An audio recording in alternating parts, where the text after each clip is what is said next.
Hello দোস্ত, কি হালচাল? চলুন ভিডিওটি শুরু করা যাক। কয়েকদিন আগে এই ইউএসবি হাবটি আমি আনবক্সিং করেছিলাম।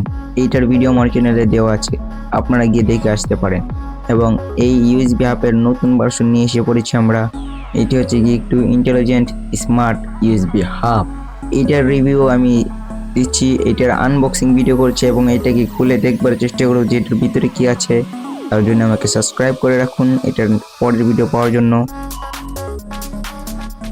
প্রথমে আমরা এটার কেবলের লম্বাটা দেখে নেব, কতটুকু লম্বা কেবল দেওয়া হয়েছে। আমার মতে এটার কেবলের লম্বা প্রায় 3 ফুটের মতন হবে, এরকম একটা।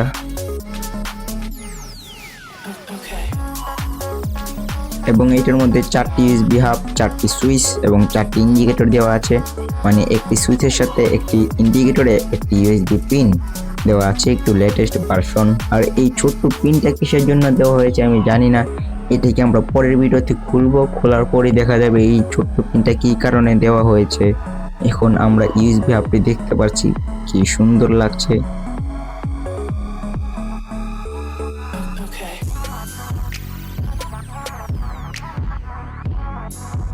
চলুন ইউএসবি হাবটি আমার কম্পিউটারের সাথে চালিয়ে দেখা যাক।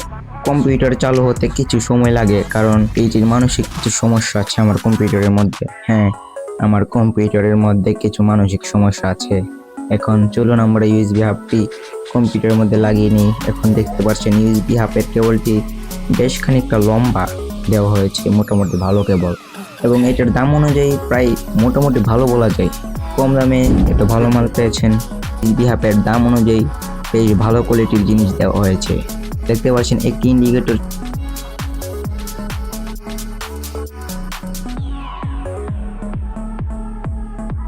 এই পিনটা যে কি আমার মাথাটা কাটছে, তার জন্য এটাকে পরের ভিডিওতে আমরা খোলার চেষ্টা করবো যেটার ভিতরে কি দেওয়া হয়েছে, এরকম একটা ছোট্ট পিন। চলুন আমরা এক এক করে আমাদের ইউএসবি গুলো লাগিয়ে নিই। এখন দেখতে পাচ্ছেন একটা সুইচ অন করলে একটা ইউএসবি অন হয়ে যাচ্ছে। এখন আমরা যখন সুইচ অন করছি তখন আমাদের মাইকের যে পিনের এলইডি সেটা জ্বলছে। এবং অফ করে দিচ্ছি, আবার অন করে দিচ্ছি, আবার অফ করে দিচ্ছি। এরকম ভিডিও পাওয়ার জন্য সাবস্ক্রাইব করে রাখুন।